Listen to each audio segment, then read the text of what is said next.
네, 2월 20일 장윤선의 취재 편의점 시작하겠습니다. 지난 주말에 저희들이 창원에 내려가서 남상권 변호사 남태령 여기서 왜 나올까요?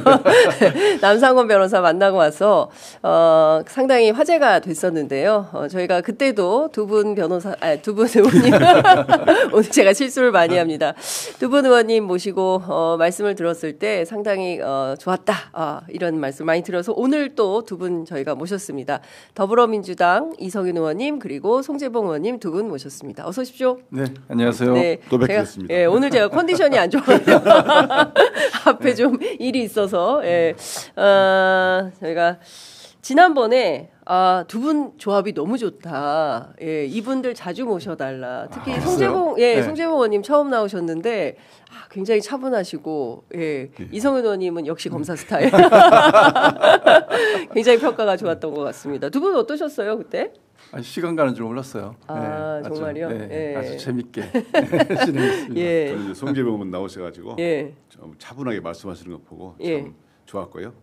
또 여기 와서도 새로 아는 것도 많고 또 유익하잖아요. 이게 내가 정보 라인을 이렇게 우리 기자님께서 직접 가서 취재온 걸 가지고 저희한테 제일 먼저 보여줬잖아요. 네. 되게 좀 신선했고요. 앞으로 신선한 정보를 가져오시면 저희와 함께 해주십시오. 그 명태균 게이트 진상조사단 회의는 일주일에 몇 번 정도 하십니까? 우리가 공식적으로는 일주일에 한 번 하는데요. 월요일 날 이제 공식 회의가 있는데 요즘 뭐 쏟아지고 있잖아요. 매일매일 뭐 새로운 그런 이슈가 나와서 수시로 기자회견하고 뭐 브리핑하고 뭐 거의 매일 한 건씩 하는 것 같아요 요즘에는. 그런 분위기입니다. 그렇군요. 근데 워낙 지금 뭐 명태균 관련된 내용이 굉장히 많이 나오고 있기 때문에 저희도 이제야 뭐 슬슬 좀 뭔가 얼개가 맞춰지는 거 아닌가라는 얘기가 나오는 것 같습니다. 저희가 광고가 하나 있어가지고 송과지마 의원님들 앞에서 광고 하나 읽고 여러분 지나가도록 하겠습니다. 아이고 죄송합니다. 오늘 컨디션이 진짜 안 좋네. 이번에 소개할 제품은 누적 판매량 130만 포에 빛나는 좀 민망한데 아침에 SNS 쾌변 직방 다이어트 대란템입니다. 나와요 푸르릉 다이어트인데요. 이 푸르릉은 연세대학교 연세생활건강 전문 연구진들의 독보적인 배합 기술로 442일간의 연구 개발을 통해서 만들어진 제품인데요. 그만큼 효과가 검증되었다고 할 수 있습니다. 실제 저희 정말 아랫배에 고민이 많이 되는데 바로 이거 나와요 푸르릉 다이어트면 흔적도 없이 싹 사라질 수 있다라고 광고주는 말씀하시고 계십니다. 편하게 마시는 타입으로 높은 흡수율까지 챙겼는데요.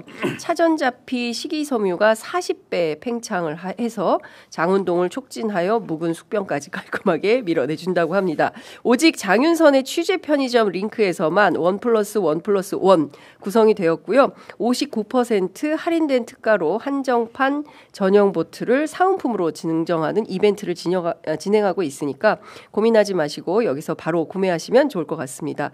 나와요 푸르릉 다이어트는 주문 폭주로 인해서 품절이 매우 잦기 때문에 재고 소진 전에 빠르게 주문하시는 걸 추천드립니다. 구매 방법은 유튜브 더보기란에 이벤트가가 적용된 링크를 통해서 구매하시면 됩니다. 연세 생활건강 나와요 푸르릉 다이어트로 장비움 평생 습관을 만들어 보시기 바랍니다. 연세 생활건강은 연세대학교 비영리 수입사업체로 판매 수익금 전액, 장학사업 등 교육 재원으로 사용이 됩니다. 아이고 오래 기다리셨습니다. 저희가 사실은 저 의원님하고 저하고는 또 이 소송이 하나 또 있지 않습니까? 모 검사로부터. 그거는 검찰 개혁에 대해서 저항하는 거거든요. 저희나 우리 장윤선 취재 편의점 정말 정의를 위해서 싸우고 있는데 특히 검찰 개혁을 강력하게 저는 주장했고 그런 취지로 말한 것인데 우리 취재 편의점 취지도 그런 거잖아요. 이런 거 가지고 검찰이 소송을 하고 이런 것은 정말 말도 안 되는 거고요. 국민들의 뜻을 반하는 거라고 생각합니다. 강력하게 싸워주십시오. 그러면 취재 편의점에 우리 구독자 수가 2배, 3배로 될 거고요. 또 이재명 대표님도 여기 오셔서 인터뷰 할 것입니다. 그럴까요? 검찰 개혁하라. 아침에 제가 이재명 대표 인터뷰 때문에 여기저기 많이 나가시는데 섭외가 됐나요? 아니 섭외가 안 되고 있습니다. 두 분 의원님들께서 섭외를 좀 도와주시기를 곧 나오실 겁니다. 이성윤 의원님께서 담보하셨으니까. 근데 뭐 나오시든 아니든 저희는 시민 저널리즘이니까요. 그렇죠. 시민들과 함께 뚜벅뚜벅 사회를 바꾸는 사회개혁의 주체로서 취재편의점 현장을 늘 뛰도록 하겠습니다. 정신 차리고 이제 제대로 된 방송을 하겠습니다. 자, 오늘 라디오 인터뷰에 남상권 변호사가 또 출연을 했습니다. 그런데 이제는 대충 얼개가 맞아 떨어지는 것 같습니다. 그러니까 뭐냐면 도대체 비상계엄을 왜 했을까? 명태균의 황금폰이 겁이 났을까?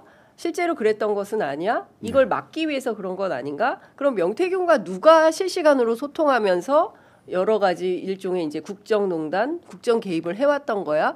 거기에 알고 보니 김건희 여사가 있었네, 김건희 씨가 있었네. 이런 로직이 지금 형성이 좀 되고 있습니다. 지난주 저희 방송에서 48분 대판 싸웠다 그 내용 있지 않습니까? 일단 그 48분 대판 싸웠다 다시 한번 들어볼 수 있을까요? 끝장이 난다라고 이야기를 하잖아요. 끝장이 난다. 그러니까 민주당 의원도 있습니다. 민주당도 자유롭지 못해요, 거기에. 명태균 특검법에 민주당도 자유롭지 못하다. 네, 그렇죠. 전현직 국회의원 안에는 국민의힘만 있는 것은 아니다. 그러니까 민주당 정치인도 있다. 보수 개멸 법안이다.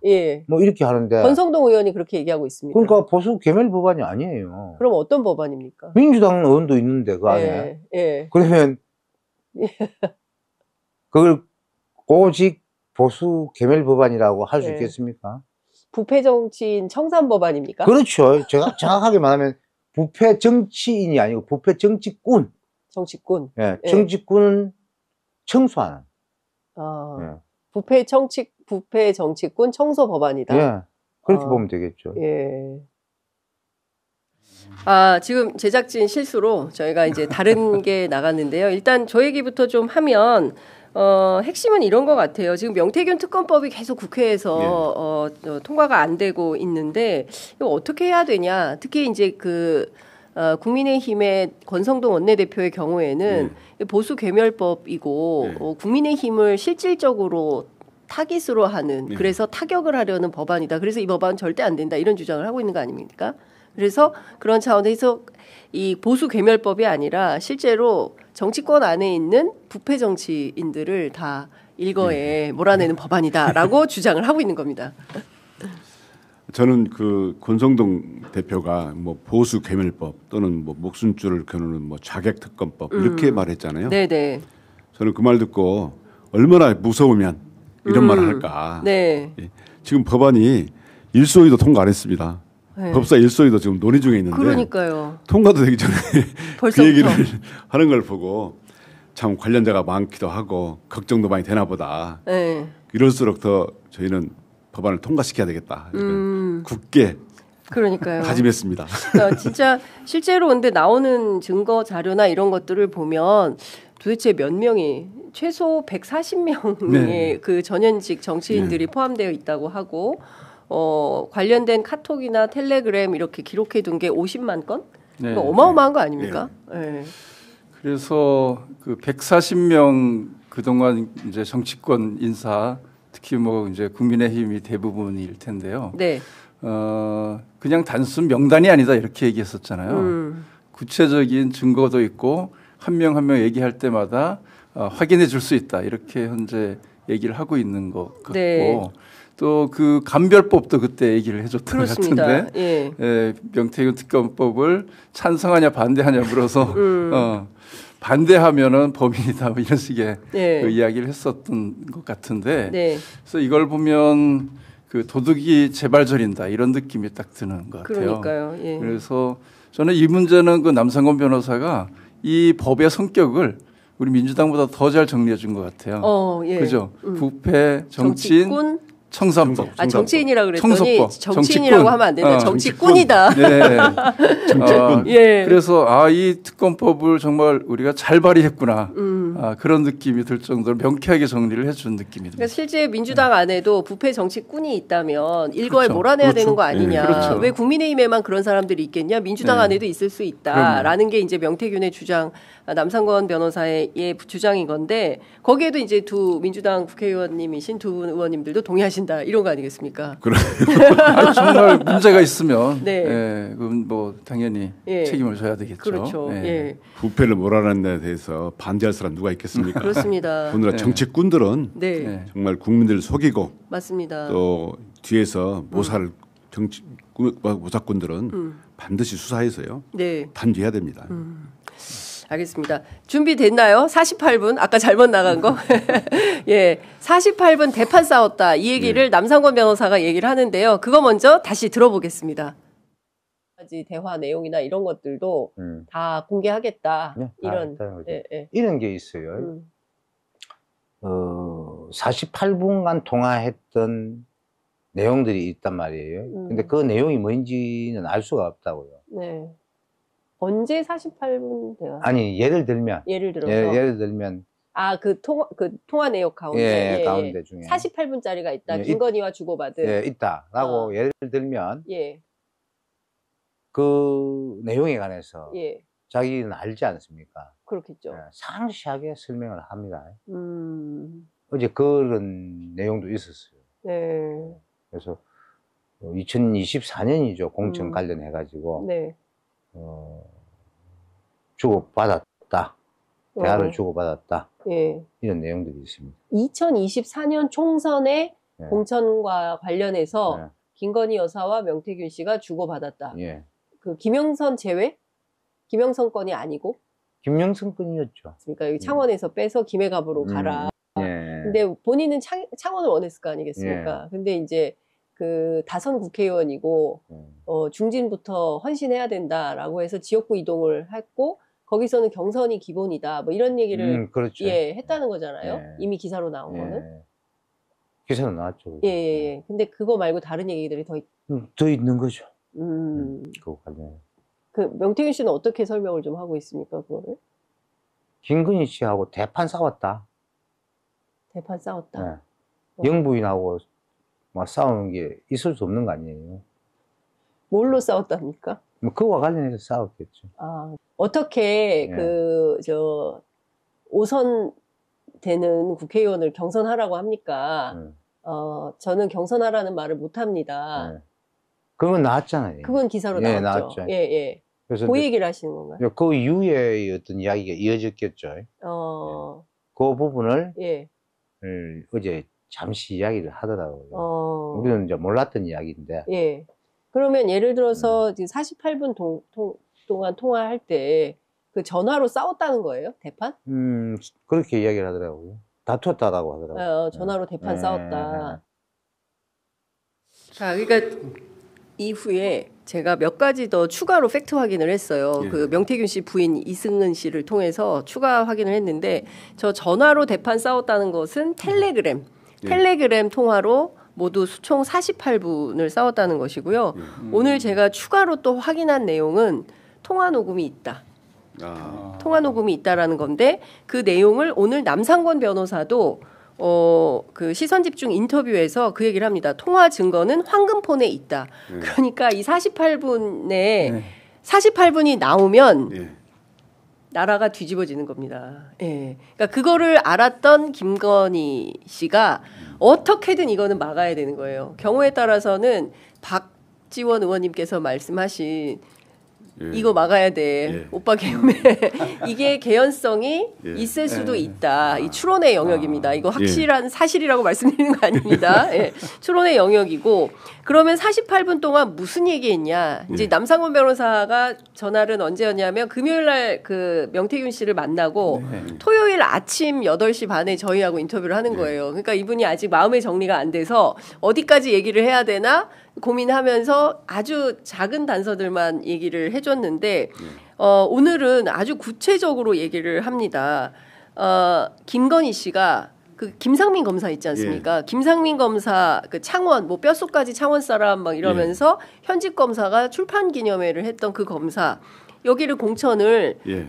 김영선 의원한테 도우라고 했다는 거예요. 예. 그래서 김영선 의원이 이게 그 남상권 변호사 워딩입니다. 네. 자기 새끼 공천 주려고 나보고 지 새끼 도우라는 거냐? 나는 막 벨도 없냐? 뭐 이런 얘기를 했다는 겁니다. 예. 그래서 김영선 의원이 격분을 했고 예. 그리고 나서 이게 7불사 회동으로 예. 연결이 된다라는 겁니다.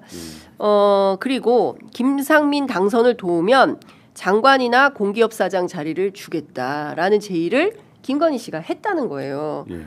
자, 여기까지 끊어서 좀 여쭤보겠습니다. 지금까지 상황을 종합하면 국민의힘 공천관리위원장 공천 결정은 누가 하는 겁니까? 김건희가 있네. 그러니까 김건희와 명태균이 한 거네요. 그렇죠. 네. 예. 참 기가 막힌 일입니다. 그렇습니다. 네. 이렇게 두 민간인이 공당의 공천을 예. 좌지우지 할 수 있습니까? 와, 21세기에. 그러니까요. 예. 저는 그 녹취록 텔레그램의 그 메시지에 보면 네.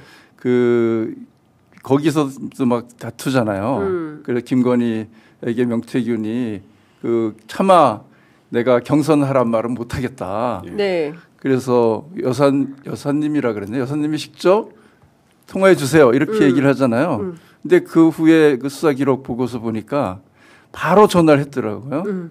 그 김건희 여사가. 네. 그래서 이게 4번 통화, 7번 그 텔 한 게 그 직후더라고요, 바로. 그러니까 2월 18일. 그렇죠. 그러니까 그 당일날. 그렇습니다. 그러니까 2024년 2월 18일부터 3월 1일까지 그 어간에 무려 11차례 소통이 있는데. 근데 그게 김건희 여사가 직접 전화를 한 게 4번. 그렇죠.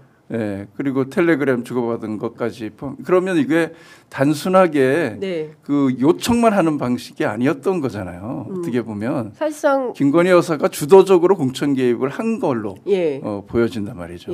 그래서 지역구를 옮기게 하고 자기 새끼 거기다 박으려고.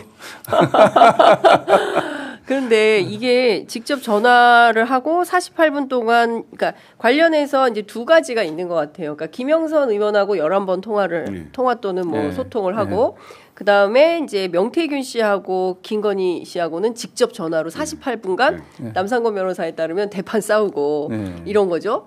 그리고 그 지금 생각을 해보면 모든 지휘관, 그러니까 사령관은 누구였어요? V제로. 그러니까요. 예, 국민들이 정말 똑똑한 것 같습니다. 이미 2년 전부터 V제로가 누구냐, 김건희라고 나왔잖아요. 맞습니다. 퍼즐이 점점 맞춰지고 이렇게 정말 그 직접 우리가 지난번에 말씀드렸다시피 V제로하고 48분간 대판 싸웠다는 사람이 있다는 얘기는 그 위에 상황이 있다는 얘기잖아요. 제가 최순실 국정농단 때도 최순실이가 이 박근혜 대통령을 조정했다는 말 비선실세 개입을 보고 분노했었는데 이 정도 대판 싸웠다는 것은 이 분노가 아니고 충격인데요, 진짜. 그러면 조금 전에 장윤선 기자님이 말씀해주신 것처럼 그 정말 한군폰에 이게 들어있고 48분간 싸운 내용이 그리고 그것이 그 남아 있다고 하면 이것이 만약에 정말 확인이 된다고 하면 국민들 입장에서는 도저히 용납할 수 없는 일이잖아요. 그래서 정말 계엄을 한 건가? 이게 점점 왜 이렇게 처음에는 그냥 막연한 심증이 점점 이렇게 확실한 거 아니야? 이런 생각이 자꾸 들 정도로. 그래서 이 한국폰이 굉장히 중요한 그런 내용이 여기에 다 담겨 있구나. 이게 하나하나 좀 드러나는 것 같습니다. 그러니까요. 그러니까 지금 보면 황금폰과 한 개의 USB 세대와 한 개의 USB 안에 어떤 내용이 담겨 있는지 그리고 검찰은 지금 다 가지고 있는 거 아니겠습니까? 그렇죠. 48분을 포함해서. 그런데도 관련된 수사는 제대로 진행이 안 되고 있는 것이고 이제 국민적 답답증이 커지는 가운데 명태균 씨 쪽에서 일정 정도 얘기를 하는 것이고 그게 이제 보도가 되는 이런 상황인 건데요. 그러면 김상민 검사는 누가 추천을 한 건가? 왜 김상민 검사가 왜 김건희 여사의 자식이 된 겁니까? 이걸 어떻게 이해를 해야 될까요? 검찰 안에서 김상민 검사는 어떤 위치였습니까? 이제 그 김상민 검사는 그 윤석열이 중앙검사장 시절에 특수부에 있었습니다. 그러면 조국 장관 수사에 약간 관여한 걸로 제가 알기로는 그게 큰 역할을 한 것은 아닌 걸로 제가 알고 있거든요. 그런 검사였는데 어느 날 갑자기 문자를 보낸 겁니다. 말씀하신 것처럼 뼛속까지 차온 사람이다. 그러니까 검사들은 정말 깜짝 놀랐죠. 아무리 정치 검사를 하더라도 이렇게 드러내놓고 대놓고 이렇게 문자를 보낸 사람은 없거든요. 다 뒤에서 모르게 작업을 하겠죠. 근데 그 후에 이제 출판 기념회까지 한다 보니까 징계한다고 하니까 출판 기념까지 했고 그러니까 징계를 했잖아요. 네. 그 검찰에서는 정말 충격이었어요. 검찰 내에서. 예. 도대체 윤석열과 같이 근무한 사람들은 다 이 모양이냐. 대놓고 막 드러내놓고 하잖아요. 그래서 분노를 정말 많이 했던 기억이 납니다. 네. 근데 이 김상민 검사가 조국 수사 때 그렇게 뭐 엄청나게 눈에 띄는 성과가 저희들은 없는 걸로 알고 있습니다. 예. 그러면 뭐 다른 수사를 뭐 그 같이 했던 근무연이나 이런 게 좀 있는 겁니까? 그러니까 이렇게 꼭 챙기지 않으면 안 돼. 그러니까 뭔가 있는데 우리 식구다, 우리 자식이다 이렇게 뭔가 있는데 제가 보기에는 윤석열이 중앙지검장 시절에 특수부에 근무한 검사예요. 평검사로 근무했고요. 최근에 보도를 보니까 손준성 고발 사주 사건. 그러니까 윤석열 부부하고 그러니까 피해자인 고발 사주 사건이 있었잖아요. 이 사건의 수사 대상자가 바로 김상민이었다는 거예요. 수사 대상자가 제보자 X에 관해서 누군가 판결문 검사를 했다는 판결문 검색. 그 친구가 김상민 검사였다는 보도가 있더라고요. 뭐 뉴스타파 기자가 그 얘기를 하긴 하더라고요. 그러면 손준성 검사가 무죄나긴 했지만 무죄가 2심에서 무죄가 선고되긴 했지만 이 부분에 대해서 공수처에서 수사를 했는데 아직은 이 김상민 검사가 어느 정도 관여를 했는가가 제대로 밝혀지지 않은 것 같습니다. 그렇다면은 이 고발 사주 관련해서 김상민 검사를 챙겨줘야 할 사유가 있는 거 아닌가? 사연이 있는 거 아닌가? 그러니까 지금 이제 고발 사주 사건도 그럼 다시 들여다봐야 된다. 새 정부가 들어서면 그러니까 다시 이제 되짚어봐야 되는 사건들이 너무 많은 겁니다. 윤석열 정권에서 수사했던 사건은 다시 다 되짚어봐야 됩니다. 그러니까 말도 안 되는 수사를 많이 했죠. 근데 이 김상민 검사라는 사람이 그 공천에서 사실상 컷오프된 다음에 어디로 갔나 봤더니 국정원 법률특보로 갔잖아요. 그러니까요. 아마 지금도 근무하는 걸로 알고 있는데. 지금도 근무 중이죠. 그 김상민 검사가 굉장히 젊은 검사더라고요. 그러니까 그 연령대에 비해서 굉장히 빠르게 초고속으로 물론 그 경찰에도 박현수 서울청장 내정자도 비슷한 상황이긴 합니다만 윤석열 정부에서는 자신에게 충성하거나 일종의 이제 뭐 식구인지 가족인지 뭔지 모르겠지만 이렇게 패밀리로 묶이면 그러니까 초고속 승진 시켜주고 주요 요직에 포스트로 꽂아주고 이런 일들이 횡행한다.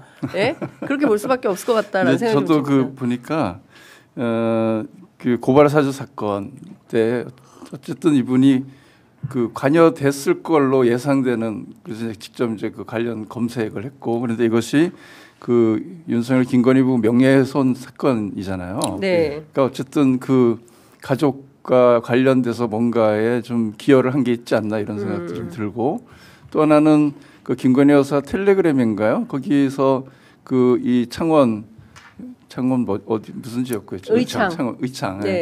그 지역구로 그 추천하면서 조국 수사에 상당한 기여를 했다 이런 얘기를 또 거기 쓰고 있잖아요.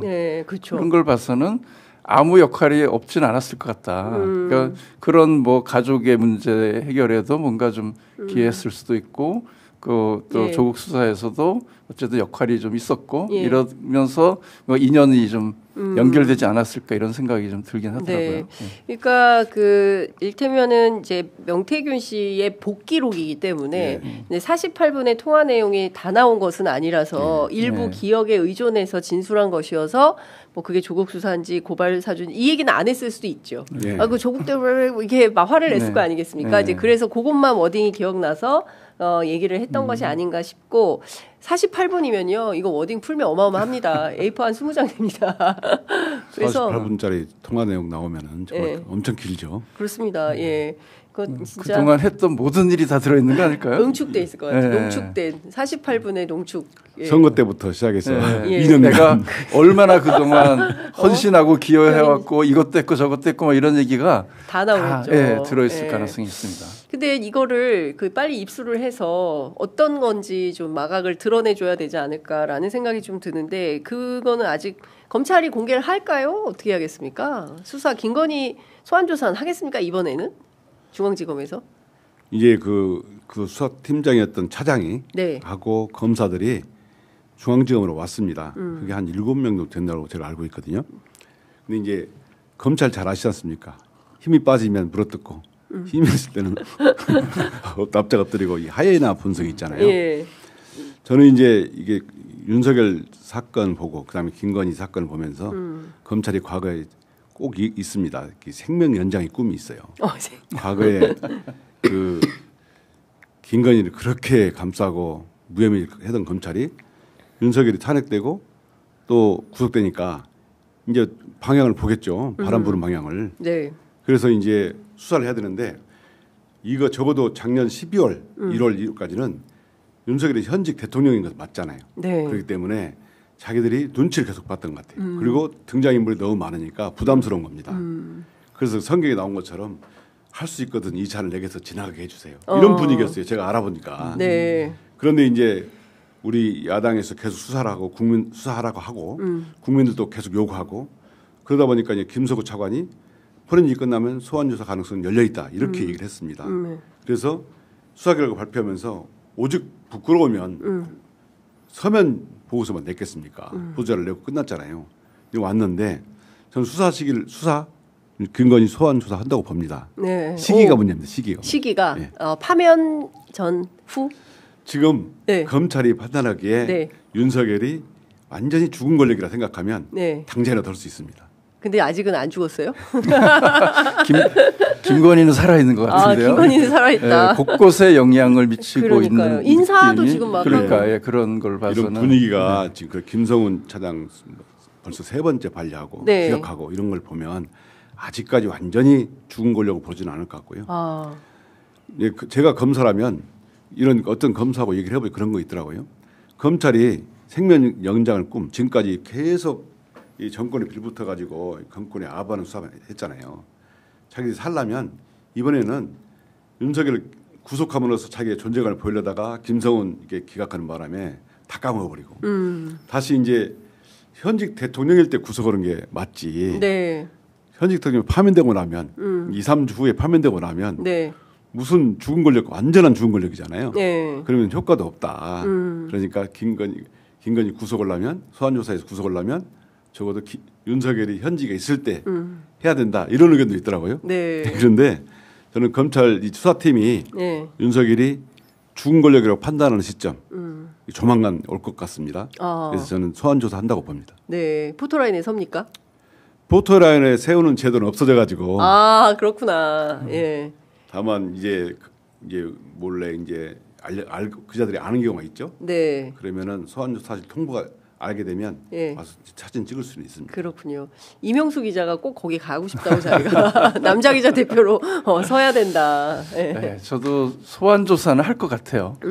말씀드린 시점이 문제이고, 근데 여전히 그 용산의 민정수석과 지금 그 심우정 검찰총장과의 관계로 보면 영향을 받고 있는 것 아니냐 그런 좀 느낌을 지울 수가 없거든요. 네.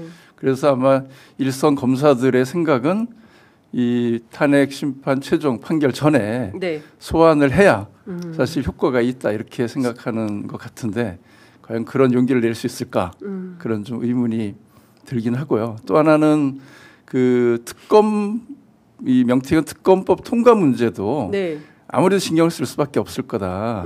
그러면 검찰이 지금 수사를 일정히 진행하지 않으면 네네. 명태균 특검법의 정당성과 필요성이 높아지잖아요. 그러니까 그런 차원에서도 수사의 속도를 낼 가능성이 있다. 그런 생각을 합니다. 그 팀이 와가지고 현재는 이제 공공수사 2부에 배정돼 있지만 그 팀이 이제 보강이 돼야 할 것 같고요. 네. 그다음에 이제 아까 그 48분 네. 그 복기록이 나왔다고 그러는데 네. 황금폰에 그 내용이 있다고 그러는데 실질적으로는 김건희 폰을 압수해야 됩니다. 그렇죠. 그거는 다이아몬드 폰. 다이아몬드 폰. 김건희 폰은 다이아몬드 네. 폰이다. 그걸 압수색을 하고요. 네. 김건희를 소환하고 김건희를 압수색해야 그 다음 단계가 완전히 풀리는 겁니다. 증거도 확보가 되는 거. 네. 김건희 검찰에서 막혀있기 때문에 네. 다음 단계 수사가 안 되는 거예요. 그러니까 지금 그러면 비화폰도 있고 자기 개인 폰도 있고 경우에 따라서 남편 폰으로도 막 하고 이랬던 분이기 때문에 가지고 다니는 또 이명수 기자에 따르면 휴대폰을 평소에 많이 갖고 다닌다는 거예요. 그러니까 저도 갖고 있는 번호가 2개 있거든요. 김건희 씨 핸드폰 번호 2개가 있고. 근데 이제 지금 말씀 주신 대로 김성훈 경호차장을 검찰이 구속영장을 계속 반려하고 있기 때문에 이거는 여기가 뚫려야 압수수색도 가능하고 그렇죠. 그리고 그 비화폰 서버를 가지고 수사를 할 수 있는 건데 지금 김건희도 압수수색을 그렇습니다. 네, 한겨레 신문에서 단독 보도를 했는데요. 예. 이번에 구속영장 또 왜 기각했냐 했더니 사유로 형사소송법 110조 예외부기를 걸었습니다. 뭐냐면 윤석열 대통령 1차 체포영장 당시에 윤 측이 제기한 형사소송법 110조 예외부기 뭐 이걸 가지고 얘기를 했다는 건데요. 어렵습니다. 예외부기라는 게 뭡니까, 의원님? 예외부기가 뭐냐면요. 원래 대물적 압수수색을 할 때는 형사소송법 110조와 111조에 관계자, 그러니까 책임자의 승낙이 있어야 됩니다. 그러니까 경호처장의 승낙이 있어야 되겠죠. 이거는 서부장법원에서 윤석열 체포영장을 발부할 때 수사에 관해서는 이거는 대물 110조, 111조가 적용되지 않으니 수색할 수 있다라고 해놓은 거예요. 네. 이것은 법리적으로 당연한 것을 설명한 겁니다. 다시 말해서 압수수색할 때 우리가 장소가 뒤질 때는 국가보안, 군사기밀 이걸 이유로 책임자 승낙을 받는 것은 형사소송법 110조, 111조 취지예요. 네. 그런데 범인을 찾으러 다닐 때 어디인지 모르잖아요. 그럴 때는 그 조항이 해당 안 된다. 예를 들어 그 기관의 장이 범인이다. 그 사람은 승인을 받지 않으면 못한다. 이건 말이 안 되잖아요. 그렇죠. 그 법원 서부지법 판사는 영장 발부 판사는 당연한 얘기를 해놓은 건데 그걸 가지고 영장 집행으로 가니까 경호처에서는 이게 불법이니 아니니 다툰 겁니다. 그러면 내가 특수공무증 방해죄 범인인데 나 그것이 맞아 안 맞아 가지고 다퉜기 때문에 범위가 의심스럽다. 범위가. 고의가 의심스럽다. 그러니까 범위가 없을 수도 있다. 그러면서 기각을 한 겁니다. 말도 안 되는 얘기예요. 그렇죠. 우선 기본적으로 영장을 가지고 집행할 때 집행받는 사람이 이 영장 집행 불법이 아니고 따질 수가 없는 겁니다. 일단 적부반 영장으로 보고 판사의 영장 허가장이잖아요. 집행에 응해야 되고 그걸 막으면 특수공무증 방해가 되는 겁니다. 이거는 이 법원 결정을 가지고 이게 되니 안 되는 것은 검찰이 잘못된 거라고 생각하고요. 저는 이제 이럴 때 공수처로 넘겨서 공수처는 직접 법원에 영장 청구할 수 있잖아요. 그렇게 하거나 또 서울 고검에서 영장심의위원회를 열 수 있습니다. 민간 주로 예부 인사가 와서 하거든요. 할 수 있는데 거기서 한번 다투는 방법도 있을 것 같은데 검찰이 이렇게 하면 할수록 제가 처음에 말씀드린 것처럼 계속 점수를 깎고 생명 연장의 꿈은 점점 멀어진다. 검찰이 국민의 상식으로만 생각을 해보면 법원이 정당하게 발부한 영장 집행을 막았잖아요. 그걸 전 국민이 지켜봤는데 문제 안 된다. 이 법치주의가 무너지는 거 아닙니까? 우리 사회에. 그 검찰이 계속 이렇게 하고 있으니까 검찰을 믿을 수가 없다 이렇게 되는 거고 지난번에 저희의 대검 항의방문 갔을 때 대검 차장 그날도 우리가 이런 문제 지적을 했잖아요. 그랬을 때도 반응을 봤을 때 또 기각하겠구나 이런 느낌을 저는 좀 받았거든요. 그래서 의지가 없다 정말. 그래서 제대로 어딘가 이 수사를 막아야 되는 무슨 이유가 있는가 이런 의심을 할 수밖에 없는 상황인 것 같습니다. 제가 대검에 가가지고 첫 번째 갔을 때는 지난 첫 번째 영장 기각에 대해서 항의를 했고 두 번째 갔을 때는 두 번째 영장 기각 플러스 세 번째 영장이 막 청구된 날 갔습니다. 영장은 기각하면 안 된다라고 했는데 대검에서는 다툼의 여지를 얘기했어요.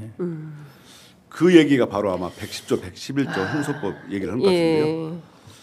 검찰이 이렇게 눈치를 보는 이유가 뭘까? 자기들은 법리에 따라서 했다고 그러는데 제가 보기엔 아까 비아폰 얘기도 누가 얘기도 하고 그러는데요.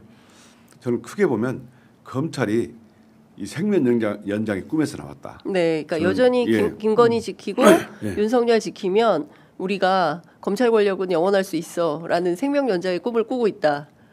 김성훈 영장 기각한 후로 네. 공무원들이 수사 협조를 잘 안 해요. 아. 이게 내란 세력은 정말 부하 내동한 세력까지 다 소탕을 하고 네.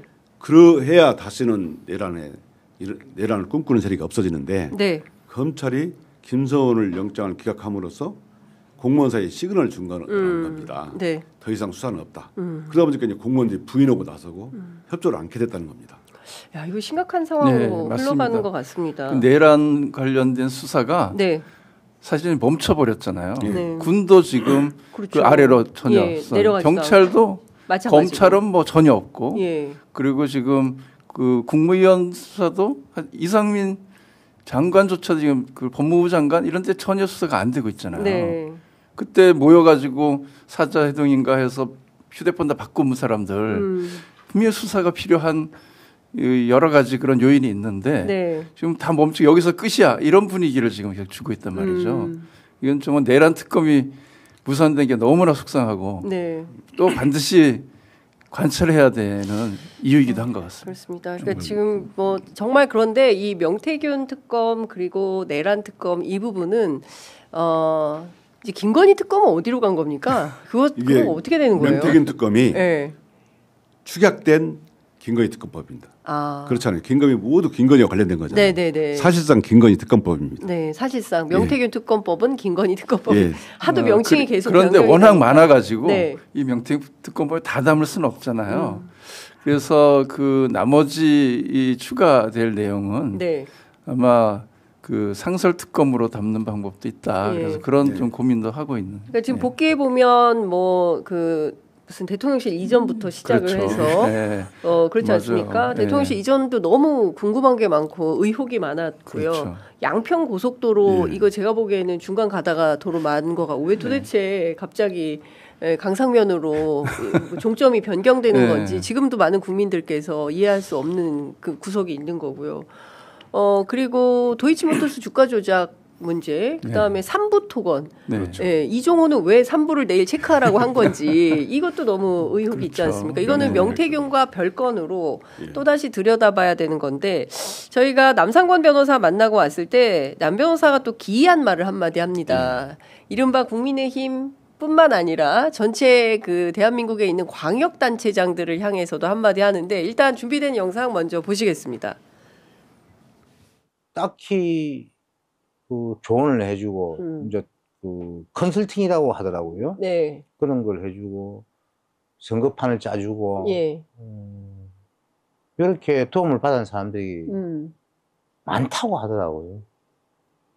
많다고 하더라고요. 많다. 그래서 우리나라 광역지방자치단체장 중에서 국민의힘이겠죠. 3명 빼고 관련되지 않은 사람이 없다. 이렇게 정확하게 이야기를 했습니다. 그러니까 지금 대한민국의 지방자치단체장, 광역단체장 중에 3명을 제외한 나머지는 전부 명태균 리스트 관계자다. 그러니까 자기가 이야기하기로는 명태균 사단이다. 그래서 명태균 사단 감별법이라고 입장문을 냈잖아요. 맞습니다. 명태균 특검법을 반대하는 자. 반대하는 자는 명태균 사단이다. 명태균 사단이다. 이렇게 얘기를 했다. 입장문을 냈잖아요. 그렇습니다. 그렇게 이야기를 딱 했고요. 지금까지는 국회의원들만 문제일 거다라고 생각을 했는데 그게 아니에요. 지금 있는 광역단체장들 셋 빼고 나머지는 다 명태균 사단이다. 그러니까 국민의힘 안에도 친명계가 있습니다. 친명태균계. 도대체 어디서부터 어디까지인지 사실 제가 이 정도 되면 정상적인 국민의힘 정당이라면 내부에서 감찰을 해봐야 되는 거 아닌가요? 감사를 좀 착수해서 도대체 지난 여름에 당신들 무슨 일을 하고 다닌 거야? 라고 해서 지도부가 확인을 좀 해봐야 될 거 아니겠습니까? 근데 그런 자정은 전혀 없는 것 같아요. 뭐가 문제야? 막 이러고 있어요. 어떻게 보세요? 공범 의식이 작동하게 되면 서로 숨겨지게 되고요. 쉬쉬하게 됩니다. 수사를 해보면 한 사람만 정의롭고 나머지 다 불법적인 사람이 있다 그러면 그때는 한 사람이 큰 목소리를 낼 수 있지만 모두가 공범이라고 그러면 목소리가 될 수가 없어요. 지금 국민의힘 광역단체장도 모두 명태균 사단이란 말이 그렇잖아요. 네. 저희는 윤석열 사단만 있는 줄 알았는데 명태균 사단도 네. 있네요. 검찰 안에 최대 개파가 명태균 개파네요 지금 보니까. 아 그러네요. 대한민국 네. 정치권의 최대 네.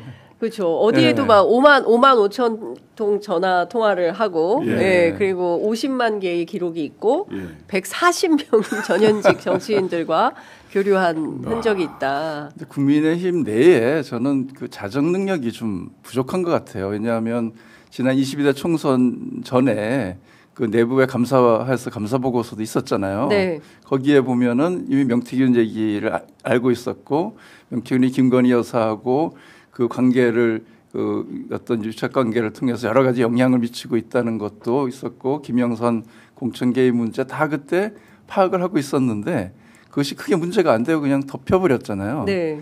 그렇게 되니까 이 문제가 일파만파 커지는 계기가 스스로 좀 자초한 면도 있다 이렇게 생각이 들고 3명 빼고 관계단체에 다 관여돼 있다고 하니까 아직 이름 안 나오는 네. 이름이 안 나온 단체장 과연 누굴까?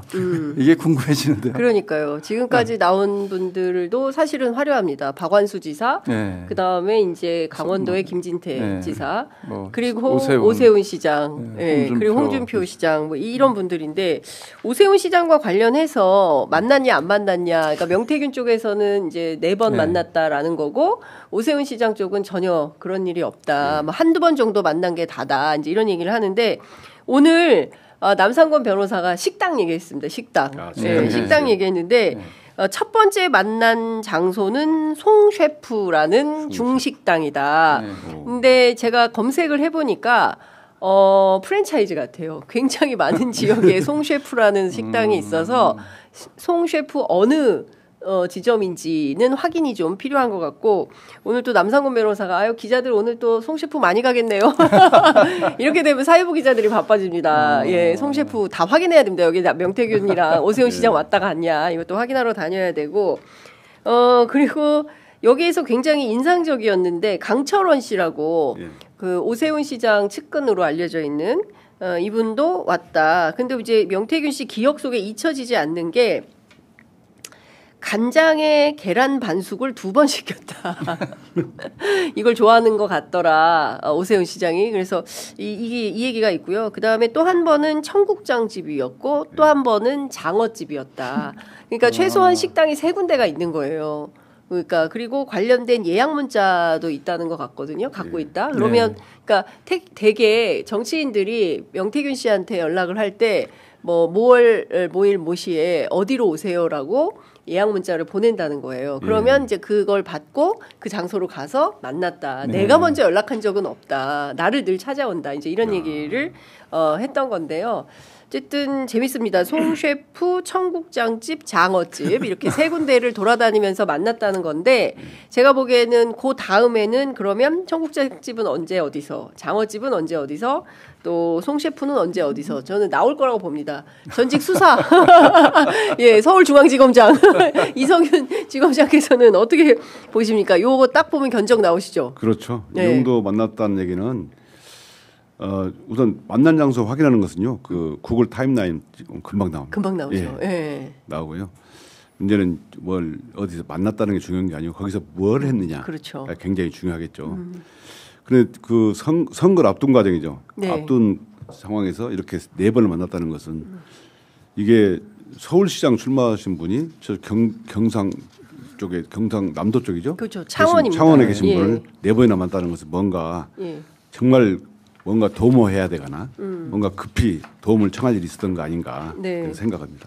그 후보가 특정한 인물을 3번 정도 만났다고 하면 그건 보통 관계가 아닌 거죠. 저희들이 그 선거를 해보지만 사실 같은 사람 3번 만난다는 건 핵심적인 뭐 그런 역할을 해주는 분이 아니면 그것도 식당에서 3번을 만날 일이 없죠. 굉장히 그 중요한 뭔가 그 인물이지 않고는 그렇게 예. 만날 수가 없는 거죠. 선거에서 굉장히 예. 많은 사람들을 그럼요. 만나야 되기 때문에 예. 시간이 없고 그럼요. 예. 예. 한 표라도 더 얻어야 되는데 한 사람을 몇 번씩 만날 수는 없는 거다. 더더욱이나 서울시장 같은 큰 선거를 그렇죠. 해야 되는데 예. 그렇다고 하면 그동안 뭐 사기꾼이다, 뭐 잘 모른다 예. 이랬던 이야기가 예. 거짓말일 가능성이 높다 정말 예. 그런 생각이 들어요. 사기꾼이라고 예. 하면서도 저 명태균 씨의 여론조사를 홍보에 썼잖아요. 그렇죠.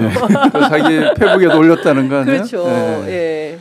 근데 이제 구체적으로 이제 명태균 씨가 다음에 또 무슨 말 할지 기대해 봐야 되겠지만 명태균 씨 말이 여러 번 맞았잖아요. 뭐 저기 이제 국힘은 110석이 안 될 것이다. 예, 맞습니다. 이대로 가면 또 한 달 후에는 또 탄핵당하고 무너질 것이다 했고 네. 맞았고 윤석열은 2년 넘기면 안 된다. 그렇잖아요. 그거 다 맞았잖아요. 예. 다시 무슨 말을지 기대가 됩니다. 윤석열은 개헌 대통령 얘기를 해서 그때 예. 그렇게 나갔으면은 박수 받고 그렇죠. 떠나는 예. 거다. 예. 그리고 그렇게 했어야 되는데. 그리고 그 얘기도 했어요. 김건희는 수덕사에 가서 3,000배 하면서 공을 들여라. 그러면 그 본인이 이제 학력 위조 뭐 이렇게 한 거, 그다음에 어머니 문제 이런 것들을 다 이게 이제 회원이 될 거다. 그래서 우리 국민들이 오히려 김건희 씨한테 그 동정을 갖게 될 거다. 근데 내가 시킨 거 하나도 안 했다.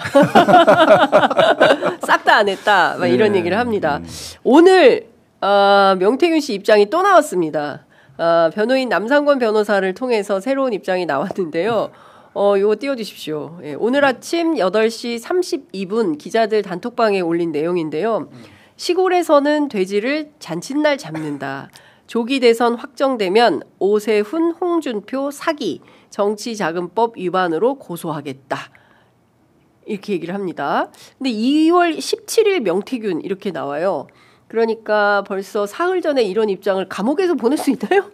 어떻게 봐야 됩니까? 감옥에서 저런 입장 카톡 안 되지 않습니까? 휴대폰은 가지고 있을 수 있는데요. 네. 휴대폰을 가지고 있을 수 있어요? 감옥에서? 예. 안 됩니다. 네. 구속돼 있기 때문에 안 되겠네요. 네, 구속돼 있어요. 네. 네. 지금 재판 받고 있어서 안 되겠네요. 네.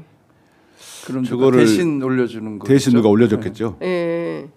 그러니까 남상권 변호사가 듣고 날짜를 저렇게 기록을 한 건데 저 날짜도 좀 이해가 안 가네요. 왜냐하면 근데 17일 날 명태균 씨가 17일이 월요일인데 저날 재판이 있었어요. 네. 그래서 아마 재판에서 변호인이 만나서 들은 얘기를 전날짜로 기록을 해놓은 게 아닌가라는 생각이 좀 드는데 시골에서는 돼지를 잔칫날에 잡는다. 이거 무슨 말일까요? 어떻게 해석하십니까? 돼지가 의미하는 바 큰 그러니까요. 저도 그걸 물어보려고 계속 전화하는데 남 변호사님 전화 안 받으셔가지고 예, 그 확인을 못했습니다. 돼지가 뭘 상징할까요? 아니 근데 일단은 그 대선을 잔칫날에 비유한 거 아니겠습니까? 그렇죠. 저도 그렇게 보여요. 대선판이 잔치이고 거기에 돼지는 저 두 분을 지금 얘기하는 거 아닌가요? 모르겠습니다. 아니 그건 아닌 것 같아요. 아닌가요? 예, 저 두 분은 제가 그래서 관련해서 이게 무슨 얘기냐? 왜냐하면 그날 어제 접견을 또 갔다 왔거든요. 오늘 부인이 접견을 가고 지난 재판 때 부인이 만났는데 무슨 얘기냐라고 물어보니까 하여간 대선에 두 사람 나오면 가만히 안 있겠다라는 뜻이다. 그러니까 오세훈, 홍준표 두 사람은 대선 스타트 라인에 서지 못하게 하겠다는 게 명태균 씨의 입장이라는 거예요. 그리고 남상권 변호사가 저희하고 인터뷰에서도 명태균 씨의 뜻이 뭐냐면 오세훈, 홍준표 같은 사람이 나오면 제2의 윤석열 정부 된다. 그래서 이 두 사람은 절대로 출마해서는 안 된다. 우리 국민들이 또 탄핵 맞게 될 거다. 이 얘기를 했다는 겁니다. 그러니까 지난번에 이제 관련된 영상 저희가 보긴 했었는데 두 사람에 대해서는 하여간 그 명태균 스스로 내가 정리하겠다 이렇게 나서는 것 같아요. 민주당에서도 명태균 관련된 녹음 파일이나 관련 증거를 상당히 많이 수집 또는 이제 증거를 확보하고 있는 걸로 알고 있는데요. 앞으로 더 공개될 자료가 있습니까? 뭐 아무래도 더 나오게 되겠죠. 예. 이게 순차적으로 화수분 같아요. 화수분. 그러니까 멈추지 않고 명태균 관련된 기록은 계속 나오는 것 같다라는 생각이 좀 듭니다. 근데 저는 한 가지 그 의문이 그러면 도대체 명태균은 뭘 원하는가? 홍준표, 오세훈 정말 국민의힘으로 보면 중요한 대선 후보가 될 가능성이 있는 저 둘을 잡으면 그럼 도대체 명태균이 기대하는 이 국민의힘의 대선 후보를 누구를 만들려고 저러는 걸까? 네. 저 그림이 뭔가가 역으로 요즘 전 좀 의문이 들더라고요. 칠불사를 주목해야 됩니다. 제가 보기에는 칠불사를 주목해야 된다라는 거죠. 네. 명태균 씨가 이제 저런 SNS도 내고 뭐 우리 정치꾼 얘기도 하고 그렇게 하고 있지만 저희는 가장 중요한 것은 그 증거라고 봅니다. 명태균 씨가 정말 그 USB 그다음에 황금폰 이런 걸 통해서 그 증거는 사실일 거거든요. 네. 그 증거를 명확히 수사해서 밝히는 게 제일 중요하다고 보고요. 뭐 명태균 씨가 원하는 것이 여러 가지 있을 수 있겠지만 기본적으로 저희는 그 증거를 통해서 증거가 뭘 가리키는지 그걸 수사를 할 수 있도록 해야 되고 그걸 밝히는 것만이 정말 그 내란의 마지막 퍼즐을 맞추는 거다. 저는 예, 그렇습니다. 그 명태균 씨는 김영선 전 의원하고 환상의 커플이었던 것 같아요. 초반에. 그래서 실제로 김영선 의원을 육선으로 만들어서 국회의장을 시키겠다라는 뜻이 실제로 있었다는 거고 관련 내용은 저희가 강혜경 씨 인터뷰를 통해서 이제 증언을 들은 바 있기도 합니다. 그러니까 김영선 의원도 내가 5선이고 이번에 창원 의창에서 6선을 해서 여성 최초 국회의장을 해야 되는데 김건희 씨가 느닷없이 전화를 해가지고 당신 장관이나 공기업사장 시켜줄 테니까 의창에서 빠져. 그리고 그 자리에 뼛속까지 창원이라고 주장하는 김상민 검사 내 새끼를 박을 테니까 이 사람을 지원 도와줘. 근데 이게 맥락이 좀 그 얘기를 하잖아요. 홍장원 차장한테도 윤석열이 전화를 해서 인원이면 인원, 뭐 예산이면 예산 다 지원할 테니까 방첩사를 도와줘. 이렇게 얘기를 하는 거잖아요. 그러니까 이 사람들의 어떤 이게 컨셉인가 싶은 생각도 좀 드네요. 윤석열이 검찰에 있을 때 그런 수법을 많이 썼죠. 특활비를 주거나 또는 술을 사주거나 또 인사 혜택을 주거나 그러면서 사단이 형성이 되는 겁니다. 돈과 그리고 보직을 나눠주고 보직을 챙겨주고 이러면서 사단이 형성된 건데요. 아까 그 명태균 사단 얘기 나오니까 아마 그렇게 해서 만들어줬으니까 너네들 다 내 사단이야 이런 느낌이 듭니다.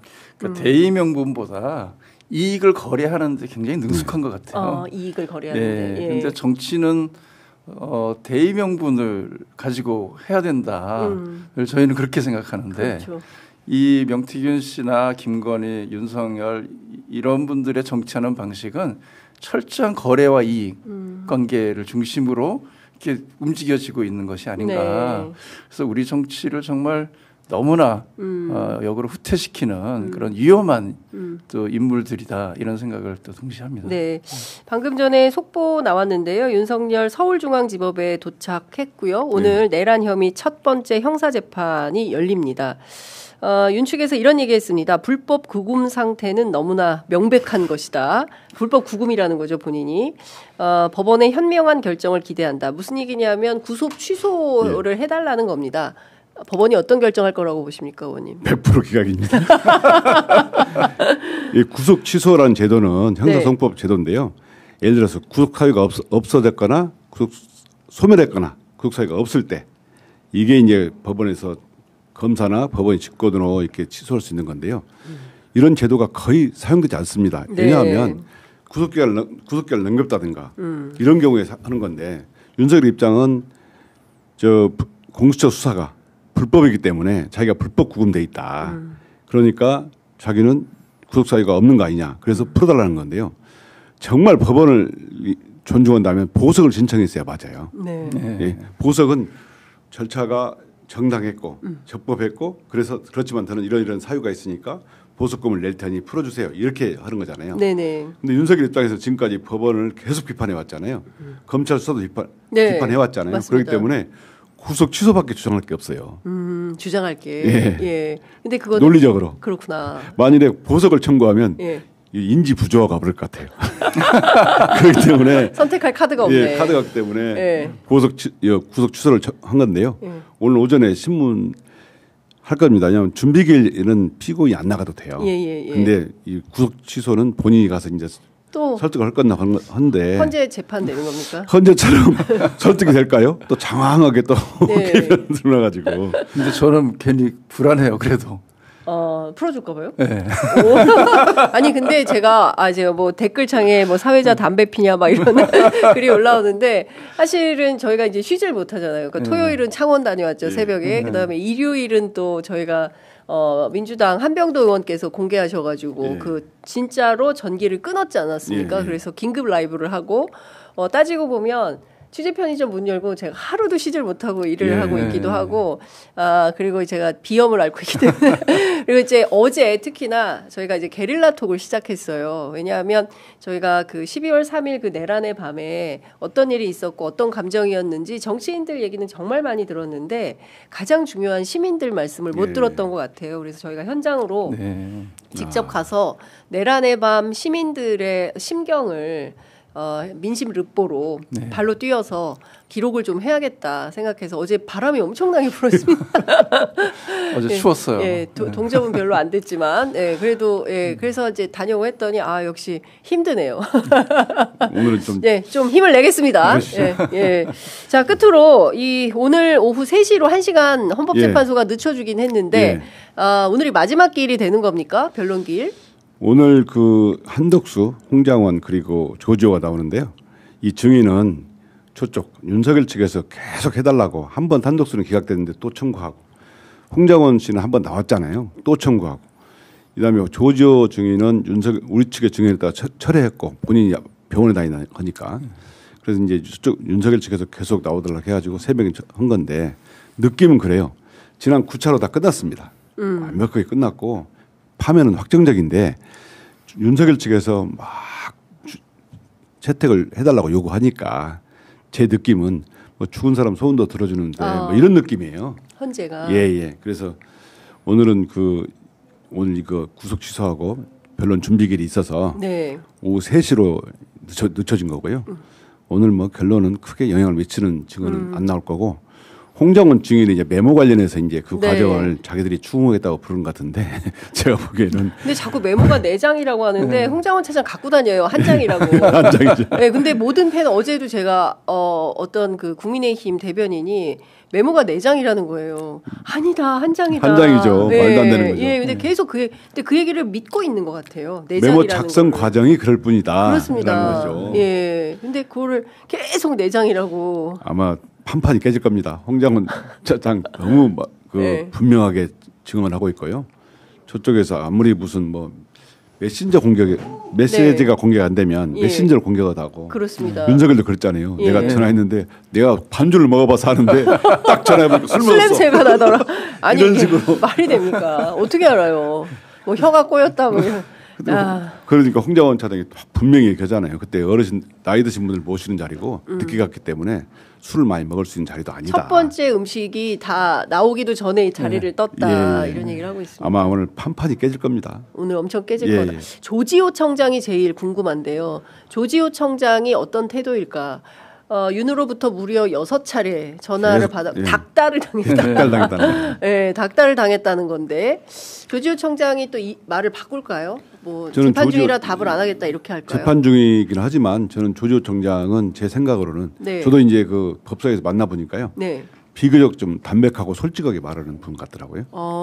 그래서 편찬 의식이기도 하지만 되게 나와서 진솔하게 말할 것 같다. 저는 이렇게 예상을 하고.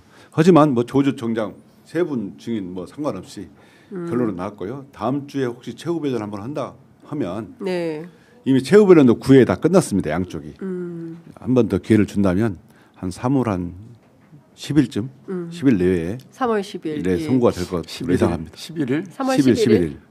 11일 정도. 3월 11일. 화요일. 목요일이나 화요일. 목요일이나 화요일. 13일, 11일. 그 하루라도 빨리 땡겨 주시면 좋을 것 같습니다. 제가 그 지역구에 가면 너무 닭달 나왔잖아요. 정말 언제 끝나냐. 계속 저한테 말씀하십니다. 이렇게 거짓말을 하는데 놔두냐. 옛날 같으면 진짜 어떻게 한다고 제가 말씀드렸잖아요. 이 법과 질서가 있기 때문에 제도가 있기 때문에 재판을 하는 거다.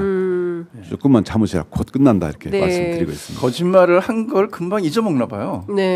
그래서 정말 이게 어떻게 설명이 불가능한 상태고 그 국민들이 그걸 또 다 지켜봤기 때문에 다시는 이런 실수를 안 했으면 좋겠다 이런 마음입니다. 예. 그 지금 방송을 마무리하려고 했더니 명태균 씨 입장이 지금 또 나왔습니다. 그거를 좀 읽어드려야 될 것 같은데요. 제작진께서 띄워주실 수 있으면 그거 메시지를 띄워주시면 좋을 것 같습니다. 일단은 먼저 읽겠습니다. 10시 1분인데 조금만 더 해도 될까요, 의원님? 네, 왜냐하면 지금 방금 들어온 거라 오전 10시 기준으로 읽어보겠습니다. 참 답답하다. 김건희 여사와의 통화 증거는 황금폰에 있다. 저희 방금 얘기한 거죠. 김건희 여사가 나와 통화하기 전에 김영선 의원하고 비슷한 내용으로 통화를 했다고 김건희 여사 및 김영선 의원 양쪽 모두에게 들었다. 그리고 김영선 의원도 이거 녹음 파일이 있다는 거예요. 휴대폰에. 나중에 7불사 회동에서 김영선 의원이 본인의 휴대전화 통화 기록과 텔레그램을 보여주어서 확인도 했다. 그러니까 크로스체크가 2중 3중으로 되어 있는 겁니다. 김건희 여사는 2024년 2월 18일 텔레그램을 통해 김영선 의원과 대화를 나누었으며 김영선 의원의 김해 출마 문제를 논의했다. 이후 같은 날 김건희 여사는 일반 전화를 통해 김영선 의원에게 연락하여 다음과 같이 말했다. 창원 의창구에서 김상민 검사가 당선될 수 있도록 지원하라. 그러면 선거 이후 장관 또는 공기업 사장 자리를 주겠다. 이 통화를 들은 김영선 의원은 크게 분노하며 다음과 같이 말했다. 김건희가 나한테 어떻게 이럴 수가 있나. 지난 대선 때 내가 얼마나 죽을 힘을 다해 도왔는데 자기 사람 괄호하고 김상민 괄호 닫고 공천 주려고 5선 의원인 나를 자르고 거기에 더해 나보고 그 사람을 도우라고 하다니 나는 벨 괄호 열고 같이 괄호 닫고 벨도 없나 이런 말. 이제 아까 남상권 변호사가 한 얘기가 이제 그대로 이제 포함이 된 그런 내용인데요. 지금 또 금방 그 내용을 삭제를 해버렸네요. 저희가 읽다가 갑자기 이게 사라졌어요. 예, 갑자기 삭제를 또 해버리셨습니다. 관련된 내용을 잠시만요. 읽던 거를 마저 읽겠습니다. 저희가. 이 사건은 결국 김영선 의원이 비례대표 1번 개혁신당 입당을 고려하게 된 계기가 되었다. 또한 나 역시 김건희 여사로부터 그녀와 여기서 그녀는 김건희 씨를 말하는 것입니다. 그녀와 김영선 의원 간의 텔레그램 및 전화통화 내용을 전달받았다. 2024년 3월 1일 이준석 의원, 천하람 의원, 김영선 의원, 명태균 네 사람은 7불사 회동에서 이 사건을 논의했다. 이 과정에서 이준석 의원과 천하람 의원도 사건 내용을 정확히 알게 되었다. 김영선 의원은 자신의 휴대전화 통화 기록과 텔레그램 메시지를 직접 보여주면서 김건희 여사와 나눈 대화 내용을 확인시켜 주었다. 또한 김영선 의원은 자신의 휴대전화에 다음 인물들과의 녹취 파일이 저장되어 있다고 밝혔다. 김건희 여사, 윤재옥 원내대표, 이철규 의원, 장동혁 의원.